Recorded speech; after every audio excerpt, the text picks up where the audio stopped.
La verdad es que la realización del trabajo con Sebastián nos repartimos los roles, pero también hubo partes en las que desarrollamos en conjunto, como el cuadro final, la muestra, en fin.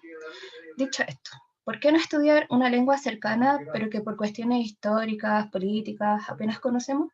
Entre los varios motivos que tuvimos, nos interesa como el derecho a aprender una lengua, o sea, otra lengua materna, algo que la verdad desconocemos bastante, y también hay una motivación léxico-gramatical para saber si hay cierta similitud con el español chileno. En cuanto a la contextualización geográfica, los mapuches fueron descubiertos por los españoles en el siglo XVI.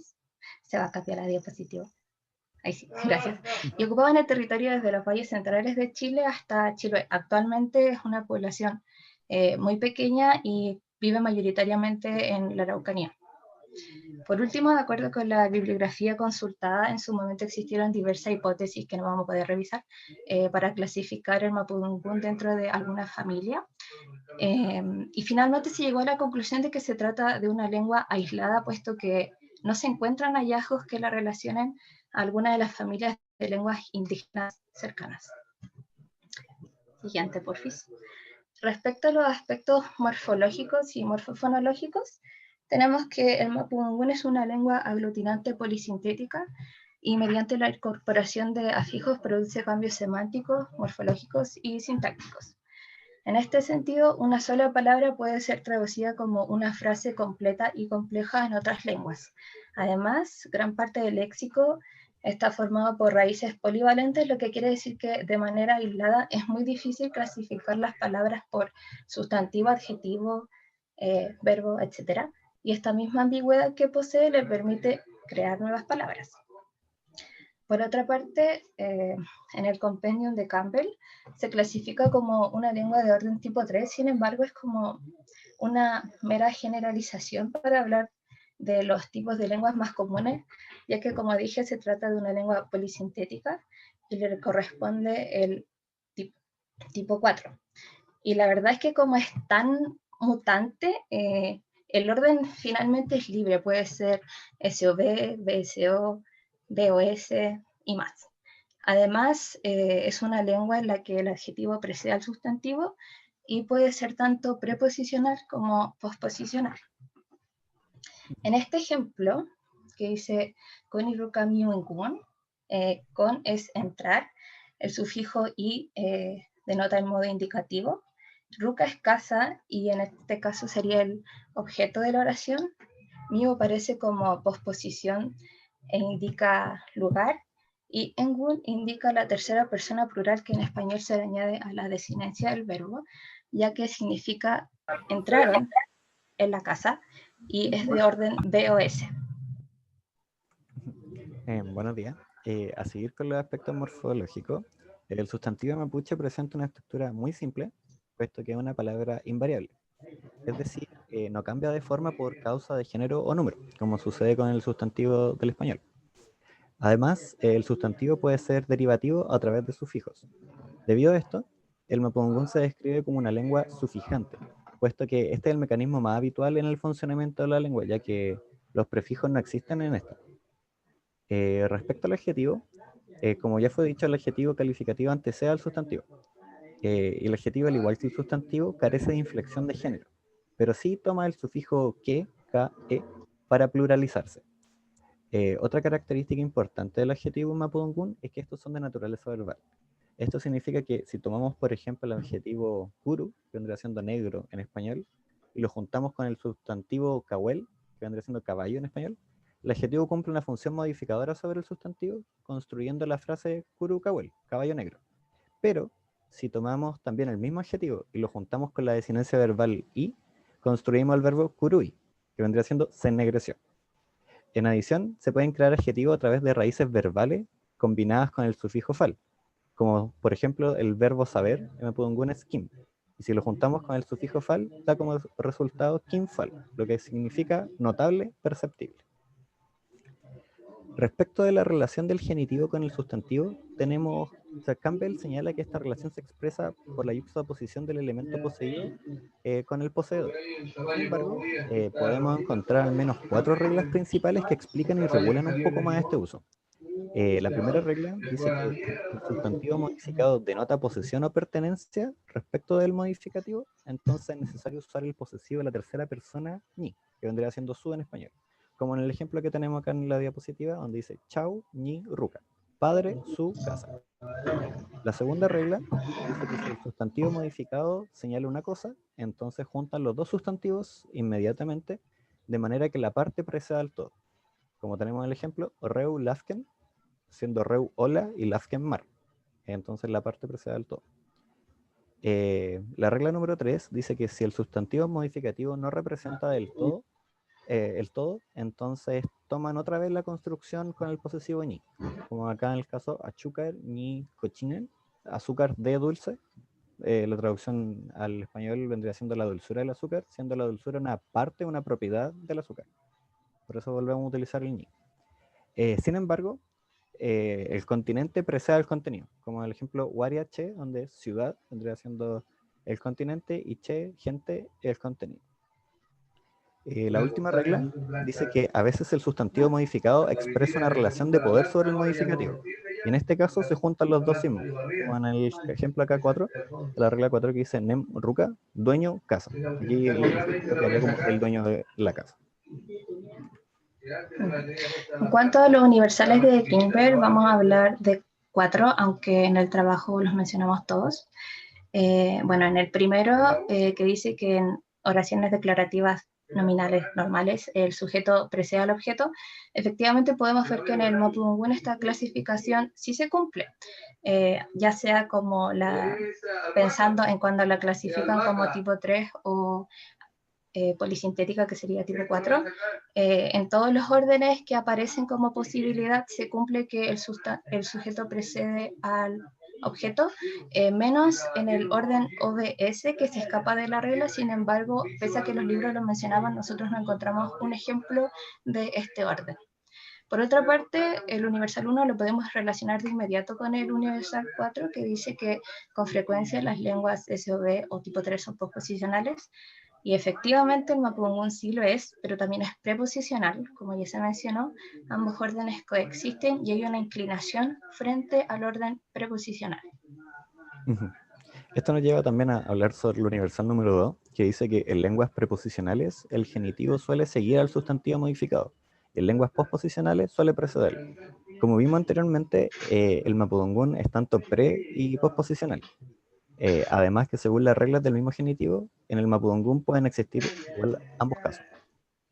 Respecto al universal número 5, que dice si en lenguas SOV el genitivo es posposicional, el adjetivo igual lo será. Este caso difiere mucho de cómo se comporta la lengua estudiada, puesto que el orden del adjetivo en el Mapudungun es invariable y siempre precede al sustantivo. Además que el genitivo tiene una relación de yuxtaposición. Y como ya fue mencionado, es posible igual encontrar el genitivo que se ordene posposicionalmente o también preposicionalmente dependiendo del caso. Para la muestra solo vamos a hablar de 4 ejemplos y en función del tiempo no vamos a mostrar ni explicar las tablas en las que separamos los elementos. Como ya se dijo antes, el orden muta bastante y en estos 2 ejemplos podemos ver que es de orden BSO. En 5, amutuin camio, amutu denota ir, el sufijo que tiene indica la primera persona plural y el modo indicativo. Nuevamente aparece ruca como el objeto directo y miu es posposicional, pero en esta ocasión indica una dirección. Y la traducción al español es vámonos a casa, donde el sujeto es tácito. En 6 tenemos fachantu yuklei ni piuke, donde fachantu es hoy, que sería un adverbio, añu es estar, kulei es contento, y aquí vemos que se añade el adjetivo. Ni funciona como el posesivo mi, y piuke es corazón. Este nuevamente es de orden BSO, pero vale decir que debido a que esta lengua es tan mutante, la verdad es que depende de quién lee la oración o de quién escucha, para saber si realmente se toma el sujeto como sujeto o como objeto de la oración. A seguir tenemos el siguiente ejemplo que dice minche mesa, que siendo minche una preposición. O sea, aquí tenemos un ejemplo donde existen las preposiciones. el cual sería en español debajo de la mesa. El siguiente ejemplo, inchi, amu, waria, miu, ni, nuki, inchi, presenta un orden oracional diferente a los anteriores, donde este es SVO, donde tenemos inche, que es la primera persona, vendría siendo yo, amun, el verbo, fui, y el resto del complemento, donde waria es pueblo, miu es una posposición locativa, que vendría siendo al, ni el posesivo mi, y nuke madre, y inche un grupalizador, en el cual dice yo fui con alguien, en este caso con mi madre. Ya para cerrar tenemos el cuadro de los aspectos que nos parecieron relevantes como conclusión. Y bueno, podemos decir que el mapudungún es una lengua aislada, aglutinante polisintética de tipo 4, aunque recalcamos, en la mayoría de los libros se habla de tipo 3. Y debido a su mutabilidad, la verdad es que el orden puede ser cualquiera. SVO, SOV, OBS, BSO. Y su clasificación es preposicional o posposicional, y decimos AN porque el adjetivo precede al sujeto o sustantivo. En adición, nos pareció interesante el hecho de que el adjetivo es verbal, lo que significa que le impide reemplazar al sujeto, algo que es muy frecuente en español, por ejemplo. Y la verdad es que en este caso, si llegara a omitirse el sujeto, el adjetivo pierde esta característica de calificar al sujeto y se transforma en una forma no finita del verbo. Por otra parte, no hay género gramatical y la pluralización depende del tipo de sujeto. Esto quiere decir que depende de si el sujeto es animado o inanimado, y además hay diferentes grados de pluralización que fueron los que se mencionaron ahora en la presentación, que van desde 1 a 2 sujetos o varios sujetos. Como ya vimos anteriormente, bueno, la relación del genitivo con el sustantivo es por yuxtaposición y cuenta estas 4 reglas de uso. Y finalmente, el aspecto que igual me gustaría destacar es que las raíces y lexemas son polivalentes. Y esto genera la necesidad de tener marcador y contexto para determinar su significado. Esto posibilita renovación lexical, pero también es fuente de ambigüedad, debido a que a mayor renovación lexical, las palabras se vuelven más polisémicas. Y de ahí que la importancia del contexto y el marcador para no caer en dicha ambigüedad. Eh, bueno, como palabras finales, me gustaría decir de que el mapudungún es una lengua muy interesante, pero a la vez muy difícil de entender debido a todas sus particularidades y diferencias con otras reglas más comunes, o sea, con otras lenguas más comunes. Yo creo que esto también es por el carácter aglutinante que presenta y debido a este como orden oracional bastante mutable que puede mostrar. A su vez, el aspecto que también es súper destacable es su renovación lexical. Esto es una lengua ancestral, pero debido a que se constituyen sus palabras a través de distintas raíces y toman distintos morfemas para seguir como creando palabras, se genera esta polisemia, pero a la vez les permite incorporar constantemente nuevas palabras. Y por eso hasta hoy en día siguen incorporando neologismos y otros tipos de palabras que mantienen la lengua relevante. Bueno, esta es la bibliografía que utilizamos, es bastante extensa. Y eso, espero que les haya gustado nuestra presentación. Súper. ¿Ocuparon toda Muchas la bibliografía para distintos aspectos? ¿Algunas cosas más puntuales que Sí. otras? Bueno, en cuanto a la conceptualización o presentación de la lengua, utilizamos mucho al historiador Bengoa, que es experto en los mapuches.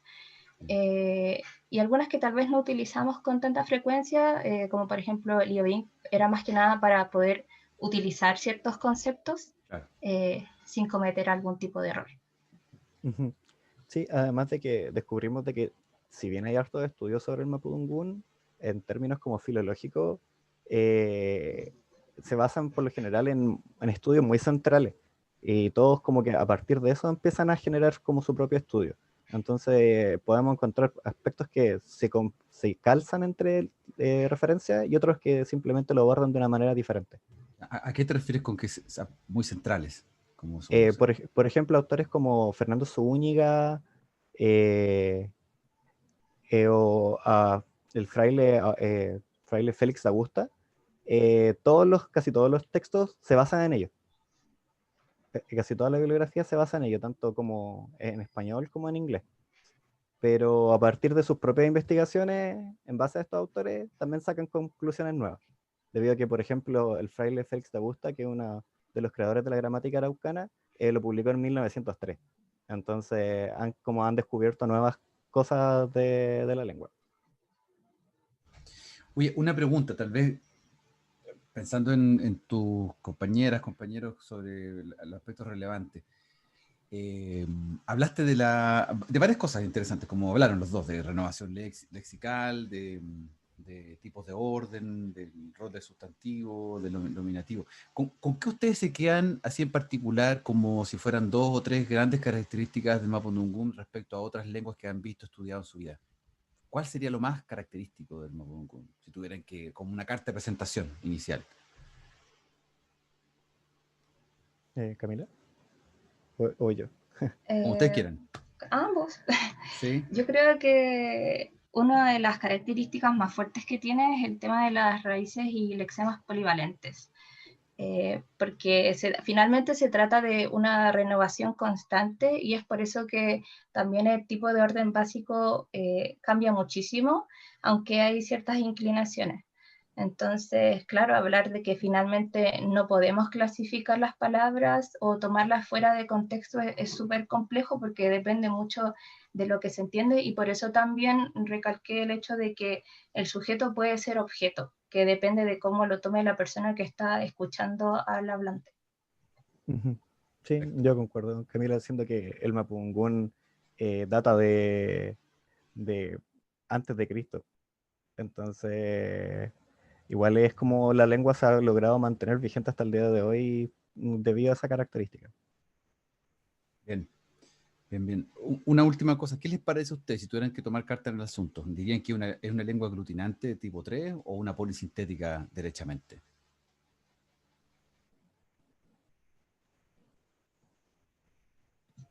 Yo diría que Mm. derechamente polisintética, pero nuevamente está el tema de que es muy mutante o mutable, como quiera decirse, y por eso hasta a veces se considera cierto carácter fusional por el tema de que hay oraciones que cumplen orden sujeto, verbo, objeto. Entonces, como que finalmente la lengua va variando entre los diferentes tipos de clasificaciones de acuerdo a Claro. cómo se habla. Sí, Dependiendo de sí, lo que se podría quiera ser que... comunicar. Perdón, Sebastián. Sí, que Sí, dependiendo de lo que se quiera comunicar y del hablante va a cambiar un poco este grado, si va a ser más polisintético, más claro. fusional. Sí, lo de lo polisintético es bien discutible, lo podemos revisar después al dar una vuelta final a todas las lenguas, porque si bien es cierto, podría ser polisintética desde el punto de vista que tiene tanto tipo de orden y tiene estas particularidades que no todas las lenguas tienen, que lo hace más compleja. Pero por otro lado, la polisíntesis tiene unas características que son muy, muy especiales. Entonces, ahí hay una discusión que no creo que esté zanjada ni se va a zanjar tan rápidamente. Oye, muy interesante. ¿Alguien quisiera comentar, hacerle alguna pregunta a Camila, a Sebastián? O felicitarlos.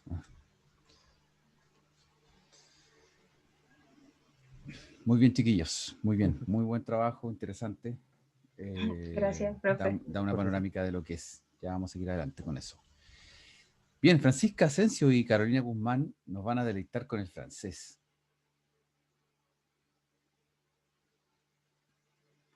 Bien, ahí Violeta felicita. ¿Se ve? Adelante. Sí, se ve perfecto. ¿Y se escucha bien? Y se escucha bien. Ya. ¿Se escucha bien? Sí, ¿Aló? está bien, se Ah, escucha bien. Sí. buenos días, profesor, compañeras y compañeros. Bueno, el equipo de este trabajo está conformado por Carolina Guzmán y quien les habla, Francisca Asensio. Nosotras quisimos hacer un análisis lingüístico del francés. En cuanto a la distribución de nuestras labores, ambas contribuimos en la presentación de la lengua y en el aspecto morfológico. Por otro lado, yo me preocupé de los dos aspectos relevantes de la lengua y Carolina del aspecto morfofonológico y morfosintáctico. Finalmente, en conjunto desarrollamos la ejemplificación del caso seleccionado y el cuadro resumen como conclusión. La motivación para elegir el francés fue debido a que ambas tenemos interés en aprender este idioma ya que a nuestro parecer es bastante llamativo fonéticamente y además de que es la lengua oficial de muchos organismos internacionales.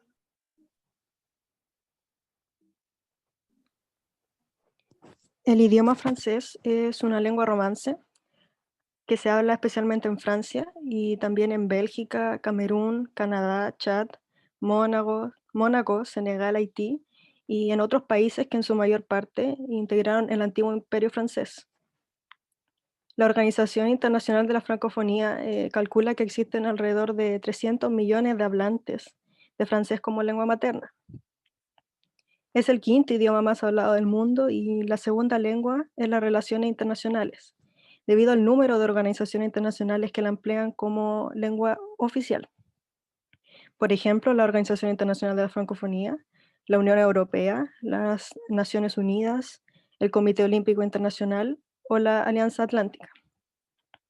Según estimaciones de la Organización de la Francofonía, basadas en proyecciones demográficas de las Naciones Unidas, en el transcurso del siglo XXI, el francés se convertiría en el tercer idioma con el mayor número de hablantes del mundo, sobre todo por el crecimiento poblacional de los países africanos francófonos.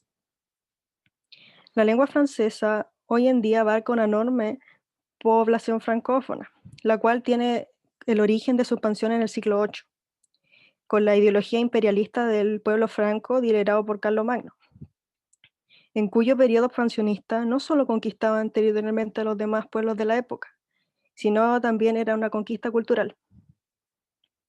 El origen del francés emerge con matices del latín, provenzal y germánico. El idioma origen de los francos era el fránquico, el cual tuvo gran influencia en las lenguas romances que se hablaban en Galia en ese tiempo, las cuales eran celta, el galo, el vasco, el latín vulgar, entre otros. Sin embargo, la lengua de los francos luego se convierte en un tipo de dialecto regional que se transformaría paulatinamente en el idioma francés actual.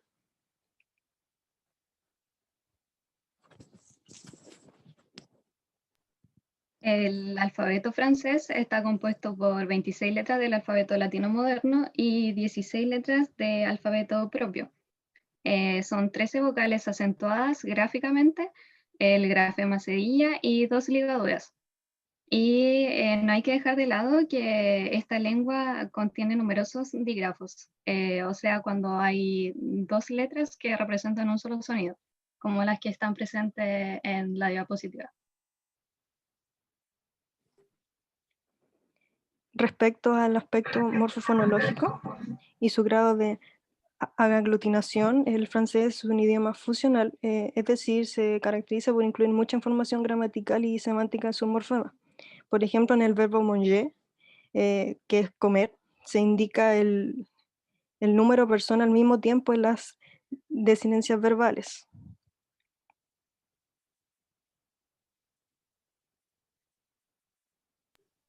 En cuanto a la relación entre sustantivo y adjetivo, el adjetivo francés siempre concuerda en género y número con el sustantivo que acompaña, al igual que en español.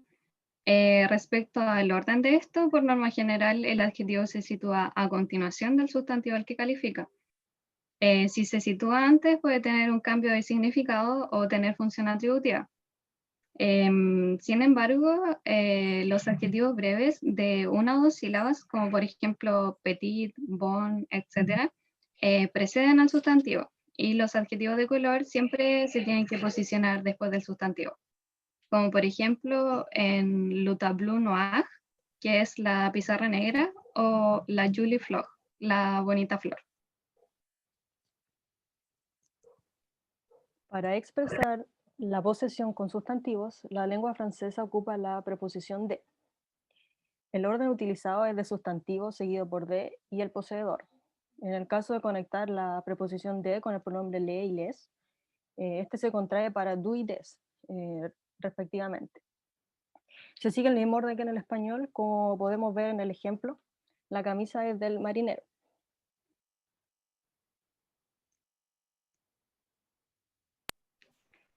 El tipo de implicación del francés es preposicional para formar construcciones sintácticas, al igual que otras lenguas romances. Esto quiere decir que el verbo precede al objeto de la oración, a diferencia de las lenguas postposicionales. Y según el Universal 3 de Greenberg, las lenguas con orden VSO dominante siempre son preposicionales, lo que también aplica a la construcción SVO del francés.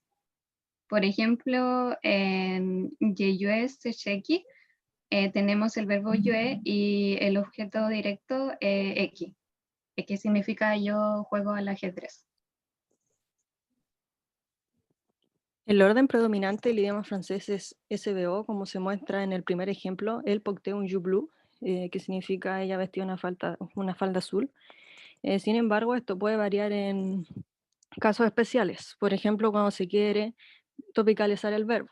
Por ejemplo, vol la nuit, vino la noche. Así también el objeto indirecto seguido del directo pueden ir entre el sujeto y el verbo.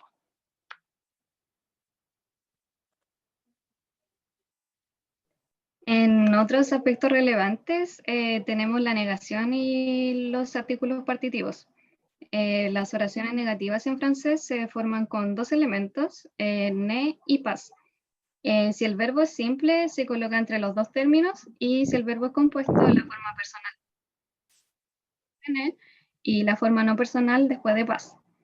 Pero antes de vocal o h muda, la partícula ne se contrae. Por ejemplo, el n'a pas montré, ella no ha mostrado el camino a sus amigos.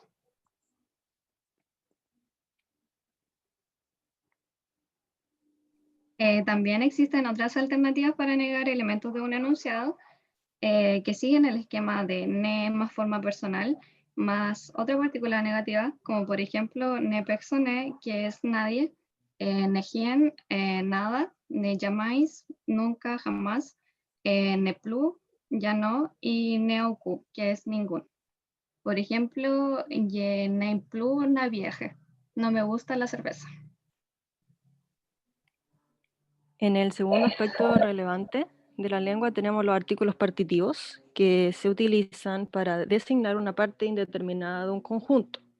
El artículo partitivo se forma con la preposición de más un artículo definido. Se emplea sobre todo junto a nombres incontables y junto a nombres de deportes tras del verbo faire, que es jugar y hacer, y de instrumentos tras el verbo jouer, tocar. El masculino singular es du, el femenino singular es de la y el plural es des. Por ejemplo, il fait du foot, él juega al fútbol. Sin embargo, delante de una vocal o una H muda, el du se transforma en del y el de la también se transforma en del.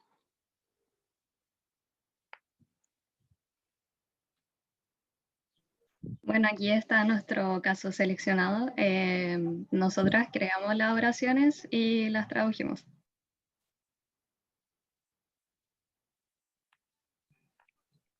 Aquí tenemos nuestro cuadro resumen en el aspecto morfofonológico, morfológico y a continuación el morfosintáctico.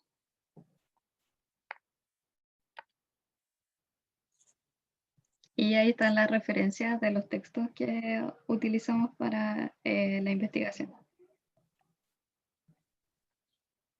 Gracias por su atención. Bien, interesante, una de mis lenguas favoritas. Bueno, y como conclusión, Sí, igual nos dimos cuenta que el francés, a pesar de que es una lengua romance, es muy difícil por la pronunciación y aparte que tiene muchas contracciones. sí, es cierto. Lo del partitivo es una cosa bien rara para uno que de habla española. Sí. ¿Qué Yo podría diría que Sí, esos partitivos son como el som o el any del inglés, algo como así. Del inglés, sí. ya. ¿Qué cosas ustedes podrían caracterizar como dos o tres cuestiones que son muy, muy del francés, que son propias del francés y que lo hacen muy particular al francés?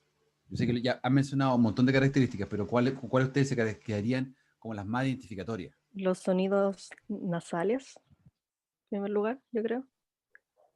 ¿Ya? Nasalización. ¿Qué otra cosa más? El orden oracional, por ejemplo. Como dije,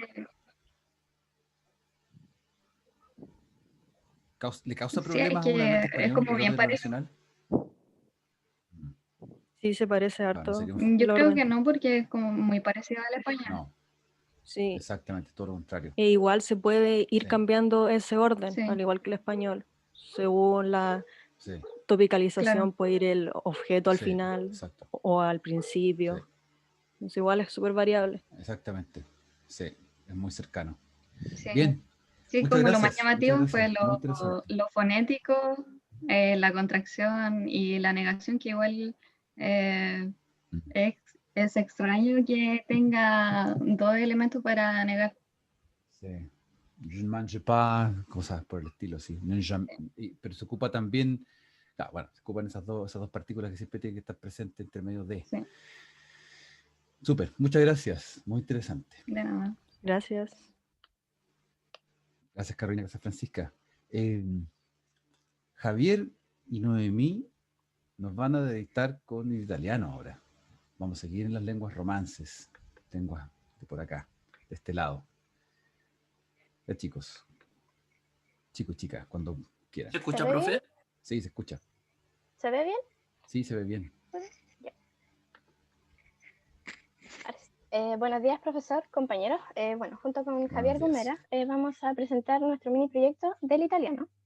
Bueno, nosotros escogimos esta lengua por su cercanía, igual con el español por ser una lengua romance, y para ir viendo aspectos que pueden ser muy parecidos o no con el español, y esa posibilidad de entendernos mutuamente. Bueno, como familia lingüística, el italiano proviene del latín, al igual que el español, portugués o francés, como ya se mencionó, pero en este caso es de la rama oriental, parte de las lenguas itálicas, que está presente el italiano y el sardo. Bien, el italiano es una lengua romance que es derivada del latín vulgar y que se encuentra principalmente ubicada en la península itálica o apenina, y que también es hablado principalmente en países como Italia, San Marino y Ciudad del Vaticano. Los orígenes y la historia de la lengua italiana se remontan principalmente a la historia del Imperio Romano. Estamos hablando de la fecha 29 a.C. y 476 después de Cristo aproximadamente. Sin embargo, eh, también cabe recalcar el hecho de que existían unas tribus previas al Imperio Romano, las cuales también formaron una gran influencia en lo que hoy se conoce como la lengua italiana. Estamos hablando de la tribu de los lombardos o longobardos, y que también significaban longobardi en su palabra en latín, que significaba longo, lo de las barbas largas. Estas tribus, sumadas a la gran caída del Imperio Romano, significaron una gran expansión de lo que eran los dialectos y las lenguas en ese periodo, lo cual dio paso a la formación de lenguas tales como el franco-provenzal, rumano, el siciliano, el toscano, el florentino y también el etrusco.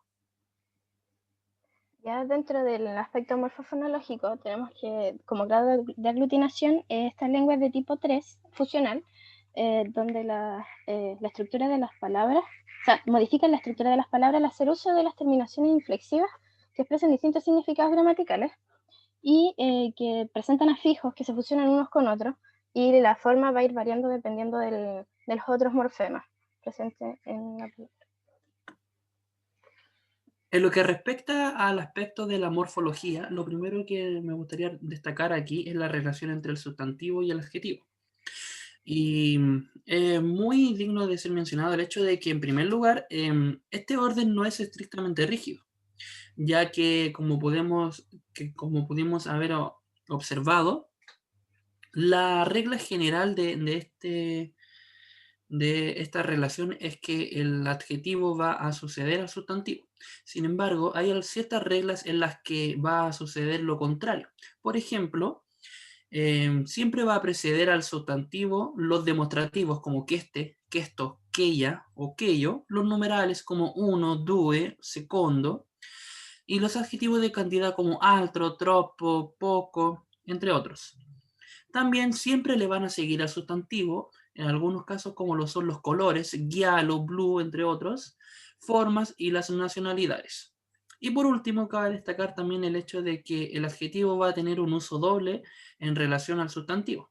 Esto quiere decir que puede ir antes o después de este según el uso que se le esté dando y también qué es lo que se quiere expresar, ya que puede ser por asuntos de énfasis, sino también para darle un carácter más emocional o sentimental, como en la oración un amico vecchio o un vecchio amico. Por otra parte, tenemos la relación del genitivo en relación al sustantivo, lo cual nos indica que es el poseedor de lo antes ya mencionado. Y por regla general tenemos que el posesivo siempre va a preceder al sustantivo, como podemos observar en la oración la mia macchina è veloce.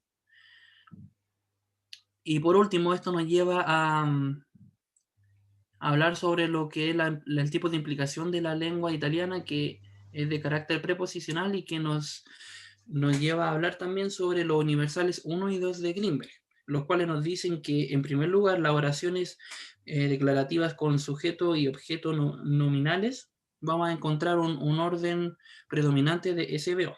Esto quiere decir un sujeto, verbo, objeto, como en la oración io non voglio parlare di calcio, que esto quiere decir que yo no quiero hablar de fútbol.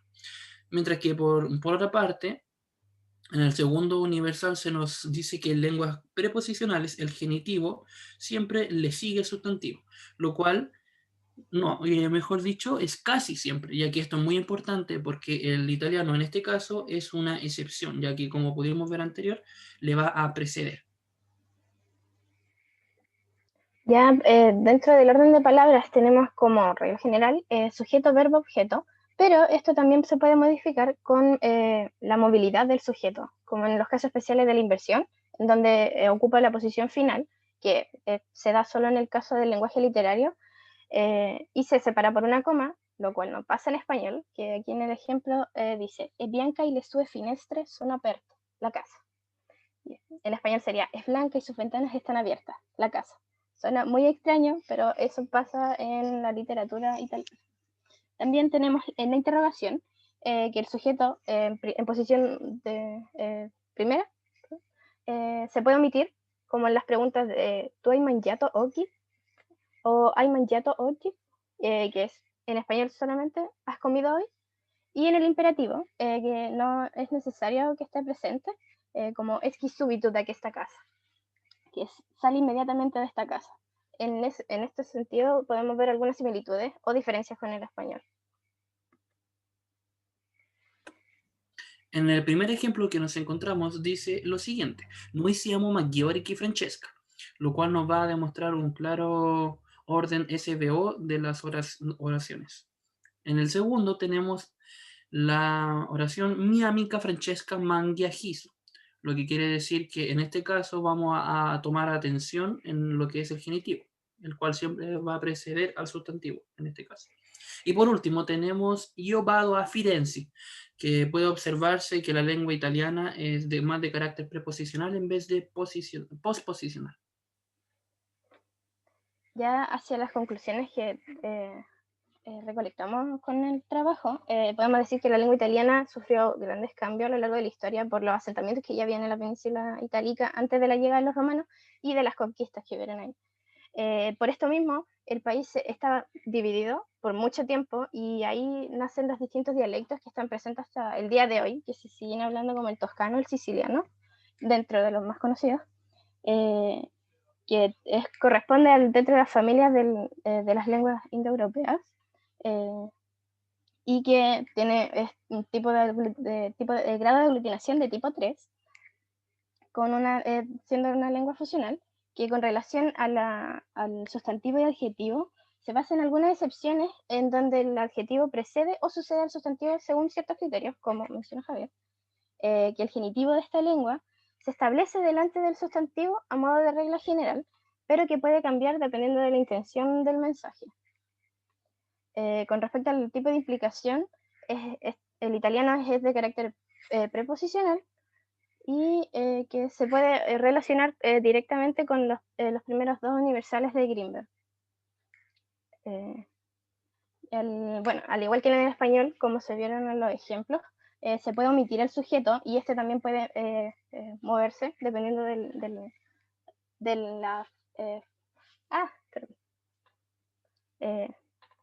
la relación que tenga con el mensaje que se quiera dar.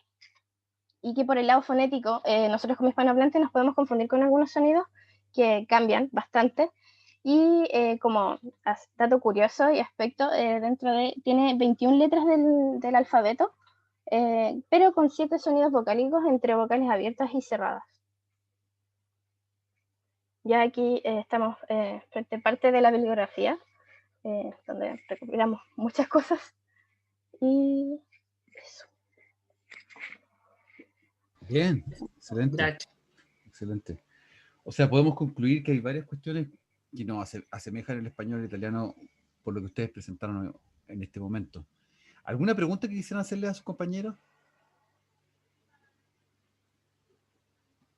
¿O comentario?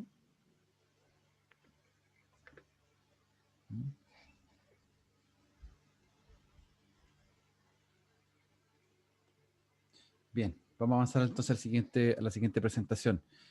Nos encontramos ahora con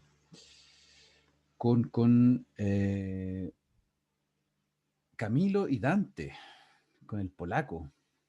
Mira, interesante. Saltamos ahora, sí que nos vamos a otro lado. Nada que ver con esto. Ya, y con esta vamos a cerrar. Con esta presentación vamos a cerrar, porque prefiero que terminemos bien esta presentación, hagamos los comentarios, y luego en la próxima sesión, que sería el viernes, partimos con Noelia, Paula y Mary con Mabel. ¿Sí?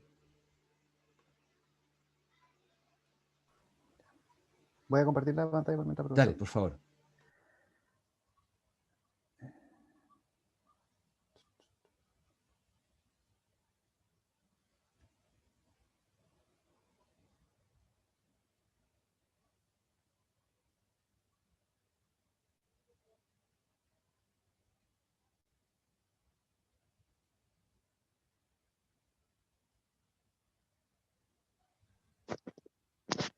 De acuerdo.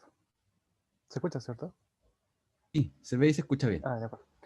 Ok, buenas tardes ya, profesor, Buenas compañeros. tardes, sí. Bueno, nosotros escogimos la lengua polaca junto a mi compañero. Nuestro equipo de trabajo es Dante Chihuay y quien les habla Camilo Muñoz. En la búsqueda de la información, en el foco investigativo, la presentación de la lengua y los aspectos morfofonológicos fue realizada por Dante Chihuay. Y en el aspecto morfológico y morfosintáctico fue hecho por quien les habla. Sin embargo, ambos compartimos la información recopilada, por lo que la realización de todas las partes fue hecha en conjunto, además de la parte final del foco investigativo y la conclusión. Lo que nos motivó a elegir esta lengua es fundamentalmente por la lejanía geográfica y cultural que tiene este país, ya que sus costumbres y formas de expresarse son bastante diferentes a nuestra cultura, que es latina. Con respecto al cuerpo del trabajo, el polaco es la lengua oficial de Polonia, cuya capital y sector más poblado es Varsovia. Con una población de casi 40 millones de habitantes, esta se convierte en el quinto país más poblado de la Unión Europea. Polonia, como se puede ver en el mapa acá al principio, limita al norte con Oblast, al noreste con Lituania, al este con Bielorrusia, al suroeste con Ucrania, al sur con República Checa y Eslovaquia, y al oeste con Alemania. La creación de la nación fue identificada con la adopción del cristianismo. Es por ello que todos sus caracteres provienen del latín. Y el polaco pertenece al grupo de las familias eslavas, aquí en la familia indoeuropea, junto con el ruso, el búlgaro, el serbonoata, eslovaco y checo. Y el polaco es una de las lenguas que de ascendencia lequisita, de las únicas que sobrevivió. En el aspecto morfofonológico, nosotros lo denominamos con una predominancia del uso de flexivos, tanto en los verbos y en los sustantivos, por lo que lo categorizamos como una lengua tipo 3, que es sintética funcional, debido al gran uso de afijos y flexiones cuyos morfemas modificados no pueden aparecer sin contexto. Esta se diferencia de las lenguas sintéticas aglutinantes porque emplean menos morfemas para las inflexiones o por su tendencia a fundir muchos más morfemas, de tal forma que sea un poco difícil diferenciarla de lo uno con lo otro. Como se pueden ver en los ejemplos de acá, Acá, por ejemplo, para mostrar el genitivo, se agrega la letra A al final del sustantivo, perdón, del pronombre, o también para mostrar también los plurales, se cambia la letra final también del mismo sustantivo, que en este caso es café. En relación a lo morfológico, los adjetivos concuerdan en número, caso y género con los sustantivos que se modifican. Por ejemplo, podemos ver en los dos primeros, aquí el adjetivo ir cambia la última letra, ya que el sujeto principal cambia también de género. El primero es femenino y el segundo es masculino. Es por ello que cambia su adjetivo en la letra final. Y en los últimos dos ejemplos también tiene una diferencia en el adjetivo, en la letra final, que está marcado con color celeste, ya que en este caso hija cambia a hijas. Y es por ello que va cambiando también el adjetivo. Y en el aspecto del genitivo, para la terminación del sustantivo que indica el poseedor, cambia dependiendo de la terminación de la palabra, ya sea una letra A, U, I o Y. Por ejemplo, se puede ver en el segundo ejemplo del genitivo, donde el pronombre cambia con la letra final a diferencia del último ejemplo, donde es un nombre femenino que cambia por la letra I al final.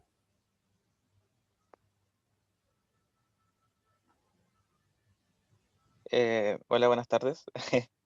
Bueno, en relación a las universidades de Greenberg, la lengua polaca es mayormente preposicional, ya que el núcleo de sintagma nominal va siempre como precedido por la preposición que lleva, o sea, siempre el sintagma nominal va precedido por la preposición, cumpliendo así con el caso 1, o sea, 1 y 2, en este caso, las oraciones declarativas con sujeto y objetos nominales, el orden dominante es casi siempre 1, en en que el sujeto procede al objeto.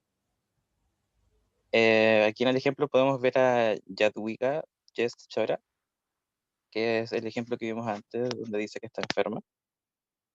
Em, esta oración es una oración declarativa con sujeto y objetos nominales, en el cual el sujeto precede al objeto en este caso. En el universal 2, las lenguas con preposiciones, el genitivo casi siempre le sigue al sustantivo modificado, mientras que en lenguas con posposiciones casi siempre lo precede.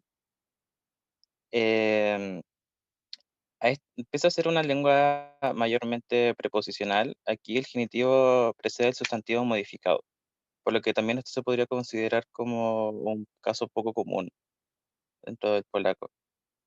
El hecho que, el hecho que después del sujeto, o sea, del objeto de la oración, se tenga que modificar, a pesar de tener ya un, un posesivo, por así decirlo. Y después, más adelante, vamos a explicar el porqué también de esta redundancia. Siguiente. Aru. Momento que problemas técnicos. Ah, ok. Está bien, no hay problema.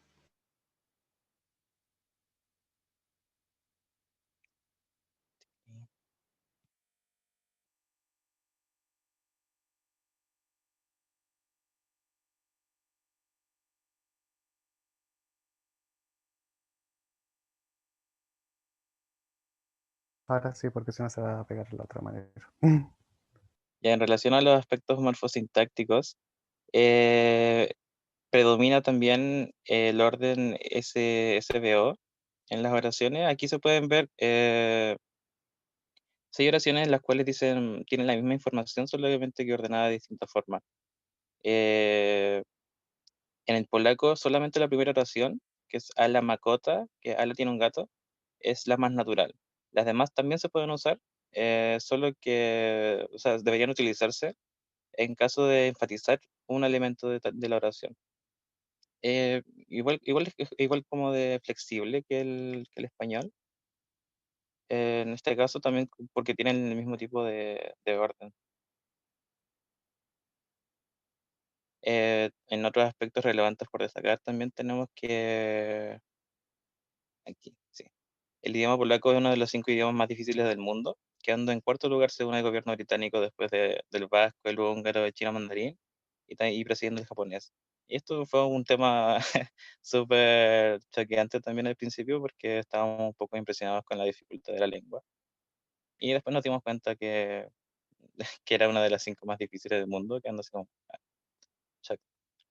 Em, También otra de las características más destacadas del sistema polaco es de género y concordancia en el alto grado de redundancia. A eso me refería con lo de delante. Usualmente en el polaco siempre se redunda mucho en lo que es género y número, ya que puede repetirse varias veces en la frase, y sin embargo nos sorprende más como la falta de normas no específicas o de género neutros que tiene. Respecto al alfabeto, no posee las letras Q, V y X, aunque igual pueden aparecer estas letras en el uso de, no sé, en transcripciones de nombres extranjeros. Por ejemplo, video, ahí se puede ver la V, sin embargo no se utiliza en este alfabeto. Tampoco no tiene elementos que correspondan a los artículos indefinidos y definidos del inglés, como and o the, ya que el sustantivo se interpreta como definido o indefinido en base al contexto. Por ejemplo, una palabra dom, que significa casa, si es que está sola, puede ser una casa o la casa, dependiendo del contexto y de lo que diga la oración en realidad. Otro aspecto relevante también que se me olvidó mencionar aquí es que la negación siempre va acompañada también de la negación en el polaco, siempre va acompañada con el genitivo, siempre ¿cómo se llama? Se modifica el objeto de la oración junto con la negación. Y aquí están 4 ejemplos que, bueno, creamos con Camilo, donde finalmente separamos lo que son sujeto oracional, verbo, preposición, sustantivo y los posesivos también. Y a modo de conclusión, bueno, aquí podemos mostrarle el alfabeto con 35 caracteres del polaco, las flexiones que tienen también por género, por número. em, Aquí los casos nominativos, el caso acusativo, el uso del genitivo, y bueno, no voy a andar más en estos temas porque no creo que nos dé el tiempo. Bueno, el caso del dativo también, la formación de la forma interrogativa de las oraciones, la forma negativa, que como también mencionaba, siempre va con el uso del genitivo. Y finalmente el uso Disculpa, de los tiempos verbales. disculpa Dante, o sea, Aquí ¿qué estás presentando acá? ¿Qué panorámica es esta que estás presentando? esto es como un cuadro de resumen de información, como información condensada del polaco que creo que no era necesario para el análisis. Porque creemos que no era necesario andar en estos temas. Realmente es como la vista general del polaco. Claro, son altas En características. claro, en este cuadro aparece información que ya está en el informe, además de información Claro, adicional como lo de los tiempos verbales, por ejemplo, que no era algo que se requería, pero era importante igual sí, mencionar lo que tenía todos estos tiempos verbales. sí, claramente. Chiquillos, cuéntenme, ¿con qué ustedes se quedan? Sé que hay un montón de cosas que tiene el polaco que son distintas, pero ¿cuáles son las cosas más significativas si ustedes tuvieran que decirle a alguien que quiere estudiar polaco por primera vez y ustedes podrían sugerir qué cosas abordar o qué cosas son más identificatorias del polaco con respecto a otras lenguas? ¿Qué dirían? En lo personal encontré que el polaco, bueno, ya se sabe que era una de las más complicadas, y lo más complicado Sí, igual es sí, el tema fonético. Fonético y el tema de que tiene eh, estas como consonantes con tildes, por decirlo así. Entonces, estas que ya, se llaman cresca, y estas también se pueden pronunciar de manera diferente dependiendo del contexto o de la posición. Y también hay otro tipo de letras como unas A o E que tienen como unas colitas hacia abajo que también se pronuncian de manera diferente. Y los tonos también para preguntar son diferentes. Entonces, el fonéticamente igual es súper complicado. Sí, es mucho más golpeado también el polaco. Y para nuestra forma de hablar también se nos complicaría demasiado. ¿Sabes lo que he echado de menos en las presentaciones? Que todas han tenido digamos, hay un estándar que han trabajado algunos más aspectos, se han centrado en algunos aspectos más que en otros, por ejemplo, en los universales, algunos más han trabajado eso, otros han trabajado más aspectos de características muy propias de la lengua, como el polaco, que ustedes se refirieron a la parte verbal, que no estaba tan considerada, que me parece muy bien. Pero he echado de menos como escuchar las lenguas. No hemos escuchado audios de las lenguas, hemos hablado muy teóricamente de las lenguas. Eso es que deberíamos tratar de tener como elemento. Bueno, ya lo vamos a ir recuperando para las siguientes clases, pero ¿se fijan, por ejemplo, escuchar esa gran característica de pronunciación del polaco? Yo entiendo a la que te estás refiriendo, pero que todos la escuchemos, porque a lo mejor hay algunos de ustedes que no han escuchado nunca polaco en su vida, entonces, ¿de qué están hablando? Es que igual en el momento de leer o de leer los ejemplos, igual tuvimos como dificultades, porque igual la pronunciación era difícil, por ejemplo, la parte final. No, pero escucharla de gente polaco, pues si hoy día tenemos YouTube, podemos sacar un montón de audios de todas partes. No estamos. Antes ocurría eso. De hecho, cuando ustedes hablaban, me acordé de cuando uno estudiaba distintas lenguas, no sé, hasta hace 10 años atrás era más difícil entender, o sea, tener acceso a más información. Hoy día tenemos acceso a cualquier audio. Bien interesante eso. Claro, eso sería Otro aspecto importante. interesante. Disculpa. Sí, Sí, por favor. eso lo podríamos tomar obviamente para los próximos también proyectos que hay. El final, de hecho, puede ser muestra también de la lengua en audio. Sería súper interesante. Sí, exactamente. Por eso creo que algo que vamos a rescatar y para efecto de la última parte del curso. Detalle, así, anécdota. Yo tengo una amiga polaca que es impresionante la habilidad, el poco tiempo que se demoró en aprender español. Y me decía así desfachatadamente que el español es muy fácil. Claro. Bueno, perdón. Perdón por la lengua, pero... ¿Ah? Es que en comparación a cómo se flexiona también en español, igual es mucho más fácil que en... Claro, es mucho más fácil. Y pensar que una persona, un polaco, sabe alemán porque tiene Alemania al lado. Alemania es un centro cultural, económico, político, social importante. O sea, un polaco sabe alemán, básicamente, y sabe inglés dependiendo del nivel de educación que tiene. Por lo tanto, si va a aprender una lengua después, o sea, si aprende español es porque ya aprendió alemán e inglés antes. Entonces, el entrenamiento para aprender español le hace mucho más fácil. No sé qué pasaría para nosotros. Creo que para aprender polaco deberíamos estar entrenándonos primero en alemán, por ejemplo. Sería un súper buen entrenamiento partir por ahí y después entrar al polaco, aunque sea con unas nociones básicas. En fin.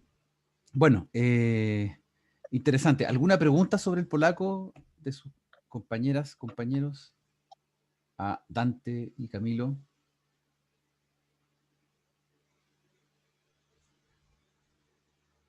Comentario, algo. Tiziana me está mostrando unas palmas. Ya, bien. Bien.